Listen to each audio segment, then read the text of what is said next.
korka pith mar dhok ma bende kelo chak ma en owuon odhi nyisowa ber mage ma en oseyudo to nochako pith mar dhok ni karang'o. Yiena mondo akaw thuolo mar rwaki e chenro mar jumani kaka pile luonga ni Alori nyaka Black machiegni uru. Karibu. Asante sana. Asante. Aneno untie? An be antie. To dakane kuchal ka joma uyie gi wendo ma bendo limu ka wuoro. Wayie gi wendo. Oh. Erokamano. Yes, Korani lungani hausi Bilali. Kae 30 Farm Enterprise. Kae kuma wapidho dhiang'. To koro dwaher mondo warwaki mondo ine chandruok matimo kae.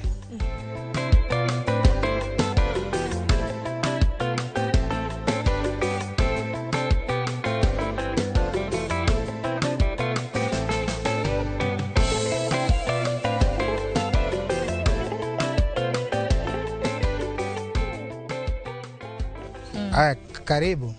Nikech wan gi dhiang' kae to welo mwa oko wakia kunde magi ae emomiyo waketo yath kae mondo kidonjo kantie tuo moro to dhirem kae emomiyo waketo yath kae ma disinfectant mondo tuoche miago oko kucho odong ka to in be kidonjo kae tuo midhi yudo koni sami wuok inyono pigni mondo iwegi kae.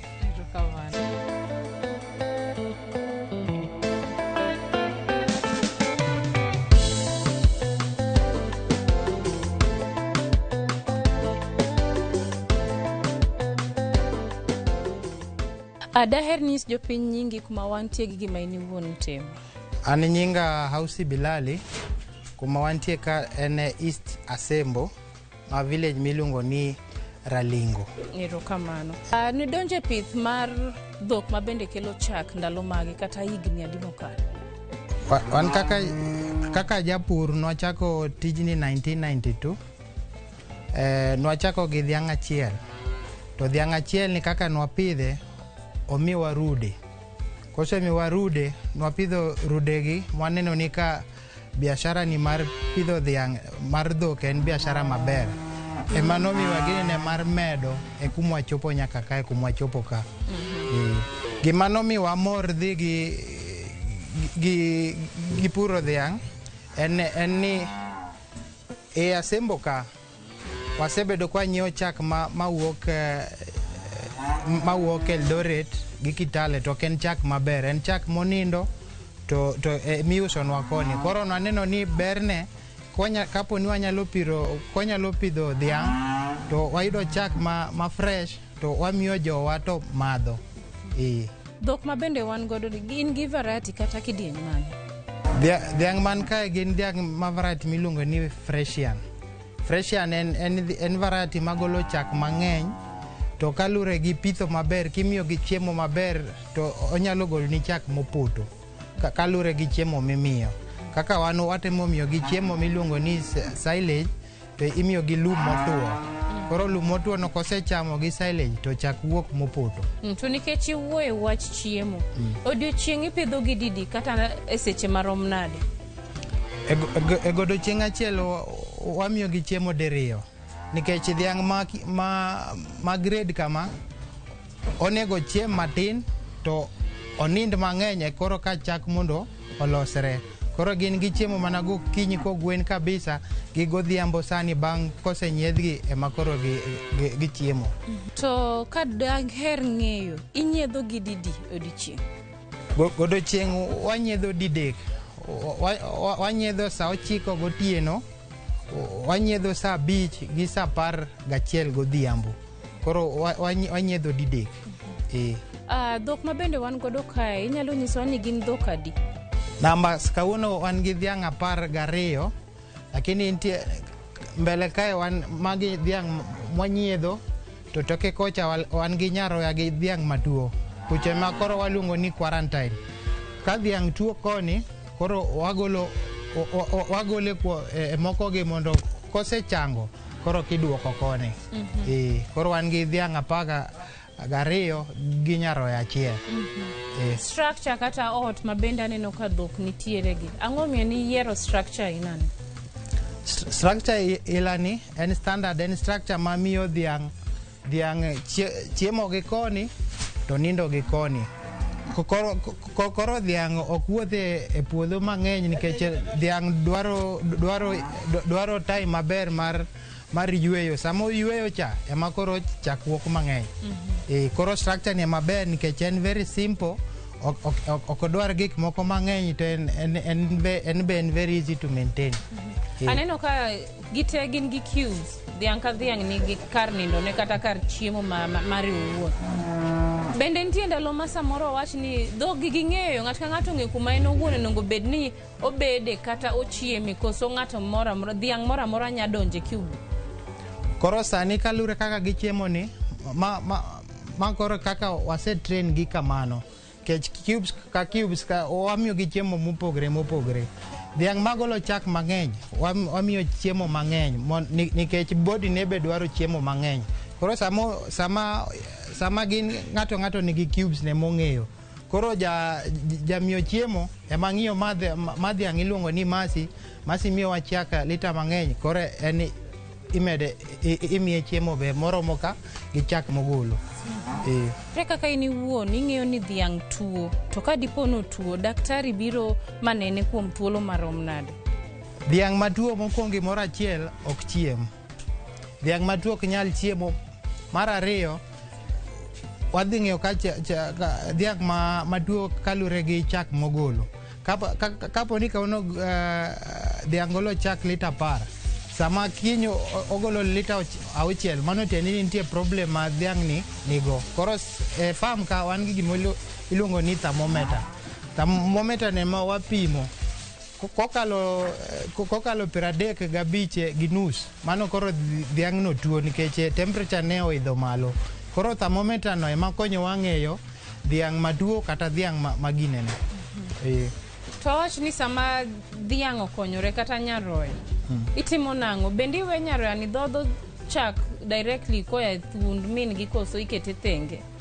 Nikech kalure gi practice nyaroya onego madh samo nyuol onego madh lita 6.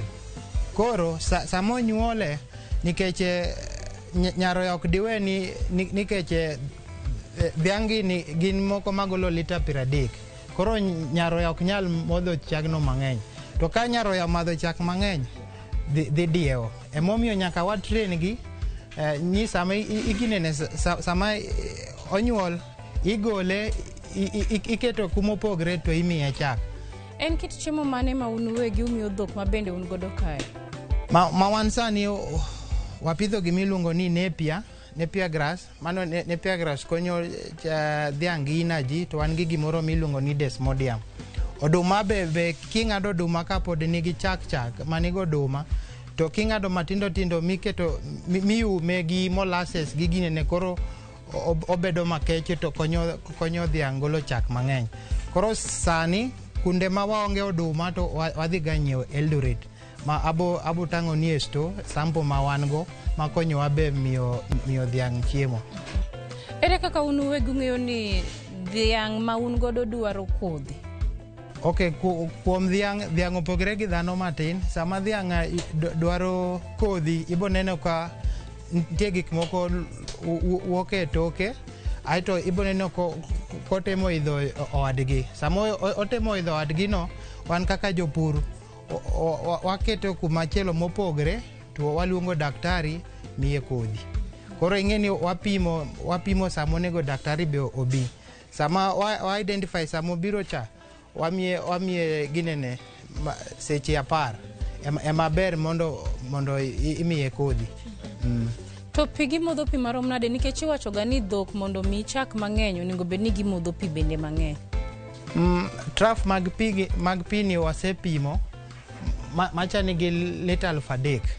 To 3,000 no kwa ginene go kinye nikech dhiang' be ok onego madhe pi mang'ich. Koro gima watimoga, wayawo ne lita 3,000 no, waketo chumbi matin, aito wawe mondo chieng' ogoye matin. Dhiang' onego kabero omodho pi manigi temperature moro ma warm, ok onego madhe ginene mang'ich kech kata lakene ok nyal modho pi mang'eny. Koro gima watimoga, wawe pigino mondo chieng' ogoye matin mondo bed maliet matin, koro kacha dhiang' modho pigno. Koro godo chieng' modhoga almost 10,000 liters nikech wan gi dhiang' 12 kae. To nikech ng'eny chak 70% en pi, koro emomiyo dhiang' nyaka modh ginene pi mang'eny. Ang'o ma chumbi konyo e pi sama imiyo dhiang'? Chumbi konyo miyo mana dhiang' appetite mondo omadh pi mang'eny. Koro mano another way mar miyo mondo dhiang' no modh pi mang'eny mondo koro oyud kaka oyweyo mondo mi wachak moromo. To wach ni joma nikech dhok gigi na 12 ng'ato achiel ok di nyiedh dhok matieki. Ere kaka in iwuon itimo kama ka iyud chak mang'eny? An awuon wan gi masin kae, masin minyiedho. Ng'enyne wanyiedho gi masin gokinyi nikech gokinyi ema dhiang' nikech gotieno dhiang' yweyo mang'eny. Dhiang' yweyo seche 10. Koro sama oyweyo seche 10 gokinyi chak ng'eny. Gokinyi ne makoro watiyo gi stima.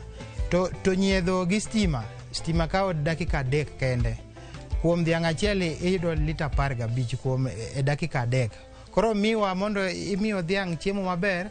Koro sami idhi nyiedh gi stima ikawo dakika matin kaka dakika 20 isetieko dhiang' 10 te isetieko nyiedho. To in iwuon wawach ni sama iyudo chak mang'eny, bende in gi customers ma in go gadiera ni dwe ka dwe ng'ane kata ji aina ni biro ira kata undikoru piny ni nyaka timigi chak? Okay, wan gi customer mopogre. Wan gi skunde makawo ga chak magichulo ka tam oserumo. Mantie skunde moko kawo lita 10, nitie moko kawo lita 5 mag jopuonj gi nyithindo mathindo. Koro mago customers manie gweng' kae, skunde manie gweng' kae. Customers moko be nitie moko mabira kaka achiel mubo neno biro omo chak kae. Nitie moko mosewinjo ni Care for the Earth kata 30 Farm kae ema wan gi dhok mag ready to wan gi chak mang'eny. Koro gibiro to wauso ne gi chak kae. To ng'enyne joma kawo ga chak mang'eny gin joloso yogurt matimo value addition kata jo mala. Koro gin ma watero negi ka chaka customer achiel nyalo kawo chaka ng'eny mokalo lita 40. Keche puonj mopuonjgi en lita 40 emiloso go yogurt kalure gi culture ma gitiyogo mondo chak olokre yogurt. Koro ng'eny gi ma waja katero negi ka chak to gin be lure watero negi chak gokinyi godhiambo yudo kaka gisechudo. Ber mage ma in iwuon kaka japith mar dhok mag chak iseneno? An awuon awinjo maber e chunya nikech chon asebedo kanyiewo chak mar packet. Koro an awuon awinjo maber sama jogweng' madho chak ma fresh. To an awuon awinjo maber sama watero ne jo value addition chak moko nindo magiloso go yogurt kanyo. Ne joma be saboro biro mang'iepo iri kae kata gibiro kaka customers to ging'iepo iru kae, gichudo nang'o? Okay, watiyo ga gi till number mar Equity nikech Equity nokonyowa e wuodhni. Koro ng'eny ji ok wakawo pesa cash kae. Ng'eny gi chulo pesa e till mar Equity. Wan gi till number ma gichulo ma be miyowa yot keto record kaka pitho mar dhiang' ni dhi. Koro konyowa maber kendo konyowa gi insecurity nikech pesa be ok waginene ahinya, ok wamak pesa, koro pesa donjo mana e account directly. To nikech iwuoye bank mar Equity, gin ber mage ma in iwuon kaka japith iseneno kokale bank mar Equity? Equity wuon osekonyowa e training. Molo giseluongowa e training mar jopur kendo kuma wanyalo rem kendo gibiro ga ahinya, gikonyowa gi pesa moko kaka wanyalo sudo mbele. Kaka oneno kaka 20 sama corona nodonjo, biashara nokodhi maber. Ma dhiang' moko notho, lakini Equity kaka wasebedo kwa gine kodgi, gibiro giwinjo ywakwa magimiwa loan wamedo go dhiang'. To be gin kodwa giyedhiwa gi safarni nyaka mbele. Dhok ma bende in godo kae adiera en ni gin dhok ma bech niga malo. Koro daher ng'eyo, to in iwuon kaka japith ma bende rito gi kae, in gi dhok ma obedo insured koso dhogi itimo nang'o? Dhogi wasebedo insured nikech onge kaka dinyiewo dhiang' 200,000 gi wiye ma ok obedo insured. koro wa insist gani sama in gi dhiang' maber kama imiyo insurance nikech gimoro amora nyalo timore. Koro sama insurance ka dhiang' otho to insurance biro to chuli to biashara dhigo mbele. Koro dhiangi wase insure. Ler makae kata alwora mabende wantiere kae itimone ler bang' seche adi? Ler makae watimo bang' seche 4 nikech dhiangi gin dhiang' magolo chak mang'eny to nitie tuo moro miluongo ni mastitis. Emomiyo ineno kar nindo koni nikech en dhiang' mamiwa chak mang'eny to miwa pesa, waketo nigi nyaka mattress eka mondo gibed comfortable, ginind kuma ber eka mondo bedo wayud chak mang'eny. Emomiyo kae nyaka waluok bang' seche 4 to iluoko kae mondo kik dhiangi oyud tuo.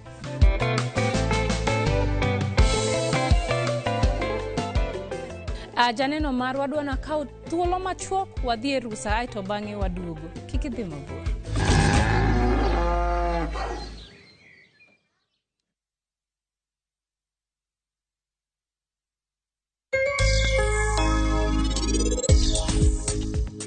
Inuwacha ngono? Nuki mi wacho no? Bitu, lingane kanyo. Ino chiemo nikech wuon gi makelo pesa ka. Amrita donjie pio. Asewacho ni donjie. KPLC tokens, Bela charges. Only on Airtel Money. Dial *334#. Select Lipa na Airtel Pay Bill, then select KPLC.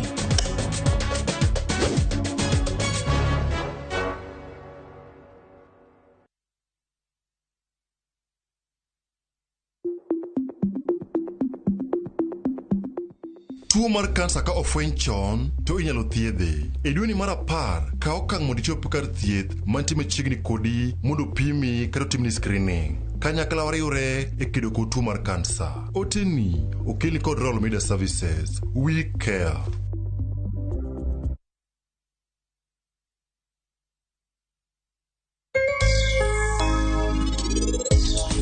Awinjo kagima an gi luore chunya. Deme ori mer. Anageno ni ok en tuo marach ahinya. Ok apar kamano.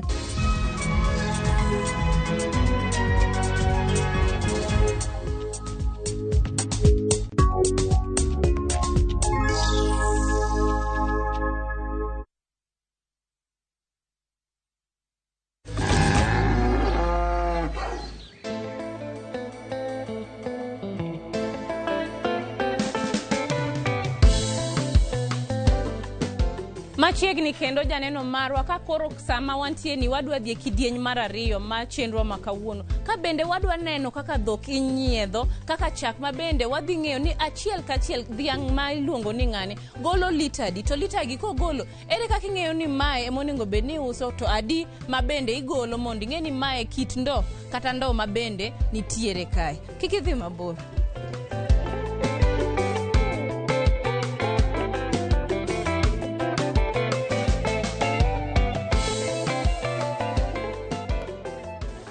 Koro ma chak mar dhiang' miluongo ni Jacinta, mae chak ma koro ogol godhiambo sani.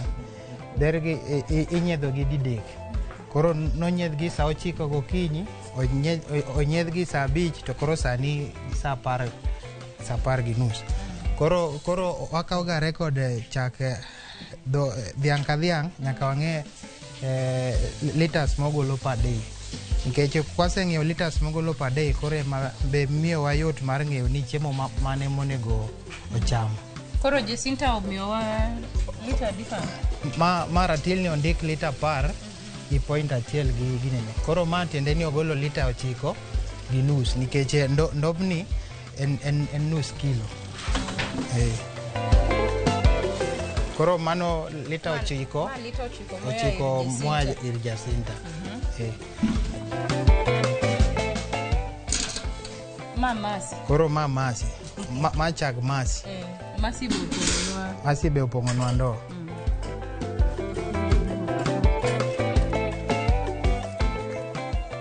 Mabe koro wuok 10 gi point 9. Mano tiende ni wagolo mar ndo 0.4 mar ndo. Koro mae modong' en lita 10 gi nus. Koro ol kae mondo wane ndo en kilogram adi.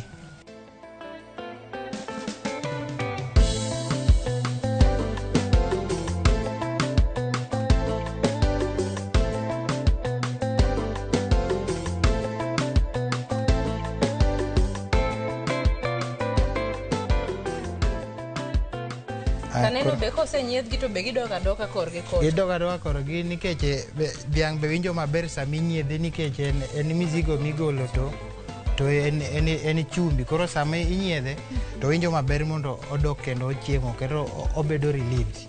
Och ni koro wasepimo mwaneno ni Jacinta nogo miyowa lita 10 donge. Ere ang'o matimre bang' kae? Koro bang' kwasenyiedho to nitie board mwandiko record mondo miwa tich mayot ng'eyo ni dhiang' onego cham chumbi kata chiemo maromo nade. The more ma dhiang' miyowa chak ema the more wamiyo chiemo mondo miwa chak mang'eny. Koro gi chiemo mopogre. Dhiang' magolo chak mang'eny ema koro wamiyo be chiemo maber ka mondo omedwa chak. Koro kaka adhi ndiko record kae mondo une ni dhiang' minyiedho didekni nitie moro wanyiedho gokinyi wanyiedho saa 5 gi sani. Koro ema wadhi ndiko record mar dhiang' ariyo mosendik mar Jacinta gi Masi. Jacinta nomiwa lita 13 gi nus gokinyi. Saa 5 omiwa lita 9. Sani omiwa lita 10. Koro ineno kawuono nikech nyoro nogichamo unga. Koro nyoro Jacinta nomiwa chak lita 27 gi nus. Koro kawuono omedo chak. Koro kawuono en ariyo gi mae. Koro omiwa lita 32 gi nus. Omedo manyiso ni 27 chopo 32. Mano tiende ni omedo chak lita adi? 5 koso. 5. Koro kae Jacinta omedo lita 5 kawuono. Manyiso ni numede chiemo Nomede chiemo. Masi be? Masi omiwa lita 9 gi nus. Donge kaka waneno. Nikech nwagolo mar gine kumwikano. Yes. Koro tiende ni Masi kawuono omiwa 31 liters. En bo medo 12 plus mae 20.5 30. Koro Masi omiwa 30.0. En be omedo lita 4.5.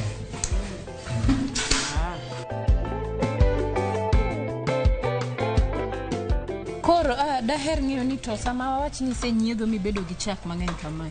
Customers kata jong'iepo gite itero bondo koso nitie moko ma bende biro e puodho kata kuma in bende in iwuon in gi dhok kae. Okay, kor kauso chak wan gi customers mopogre. First wan gi community jomodak around kae ma gibiro nyiewo chak kae. To nitie customers moko ma gibiro kendgi kaka wan gi Madam Mary kauno en be obiro omo chak en owuon modhi loso go yogurt.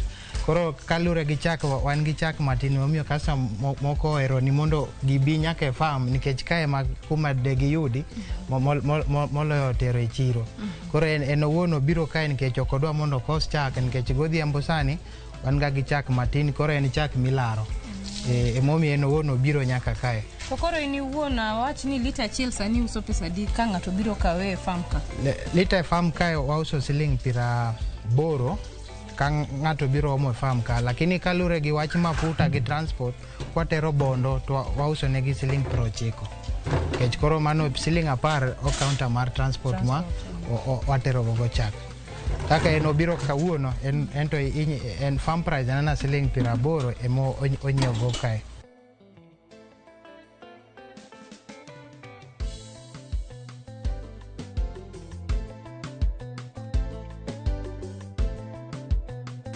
To nikech odiochieng' ma kawuono ma bende waseyudo chak chakre okinyi nyaka sani wasenyiedho dhok ma bende osemiyowa chak moromo. Madam osekawo lita ma bende nodwaro lita 15.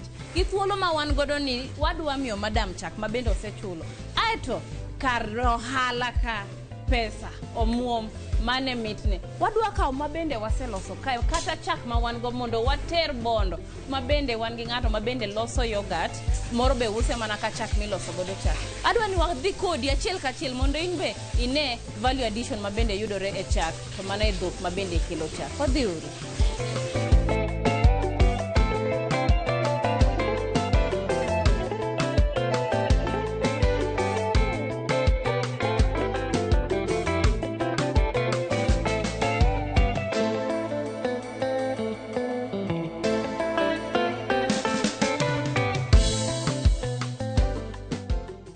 Kari kae glass achiel mar mala pesa dio. Koro kara kae glass achiel mar mala kaka glass ni kaka mae auso mala siling 70. Ma pimo ne jok ma pes gi bech gi tin ma bende dwaro mala okanyal tamogi. Ma uso ne gi siling 50. Asto mae auso ne gi mala siling 100. Ang'o miyo ma 100 to ma 80 to ma e glass niwacho ni glass ni ga gi nyave. Koro ma en mana gir pimo. En mana ni en glass manigi nyadhi lakini en mana gir pimo. Wapimo e gima duong' kaka lure. Koro ma e maduong' mogik. Ma luwe asto ma e matin mogik. Nikech an be koro asefuong'o chakre achak wuotho koro riyo be dinega. Olna mar 80 ni.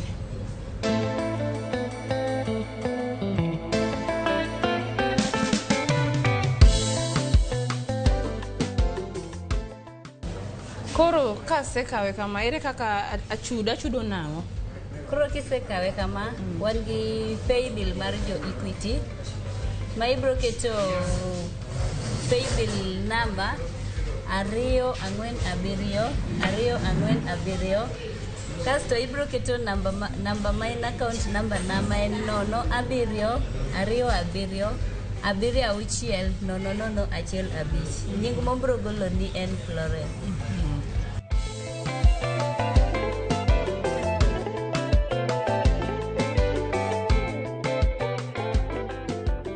Adwa nyis jopiny nyingi aito ang'o ma in iwuon itimo? An iluonga ni Jen Paul Nyasa Kwakowa. An e biashara mar loso chak, an gi dairy, aloso yogurt, aloso mala fresh bende an godo ma joma nyalo dwaro mar chai ke nyalo yudo. E yogurt gi mala akongo achwako fresh no. Bang' chwako akete kamoro ma open tayele, then akete ukwe. Kosebet mamormor to apogo mar yogurt, apogo mar mala, aloso mala. Kasaloso mala to obedo mala tapogo e mala kanyo, agolo to aketo e tin machielo, e ndo machielo to aloso yogurt. Koro yogurt kiloso jong'iepo ma bende ni e chiro kae ging'iewo nang'o? Iuso yogurt pesa dio? E yogurt achako uso yogurt nitere kiwango mar yogurt tins. Koro nitere tin mar 40, 50, 60 up to 120. 120 en liter. The same gi mala. Mala tachako gi 30. Nitere mar chakruok mar 30. En 30, 40 hivyo mpaka 120 liter achiel. To koro wach ni ma ng'ato dhi tedo go chai, chak ma ok olos yogurt, mano to iuso pesa di liter achiel karito? Liter achiel auso 120. In kaka japur to samoro diher ni mondo wabi walimi, inyalo tiyo gi email marwa mar purgiohala@royalmedia.co.ke. Wanasom ote machuok aito bang'e wabro pango safar mondo wang'e kuma in iwuon intie. An bende nikech asetiyo adwa nyiso Paul mondo mi an be nya yogurt na moro abile agonu kaka girime donge ka ruoth oriti mochako rita warom juma manyien oriti masani. Agal adwa ni pimnago mana ni wacho ni adiu matin kuanzia 40. Yeah, 40 bas. 100 mar 40.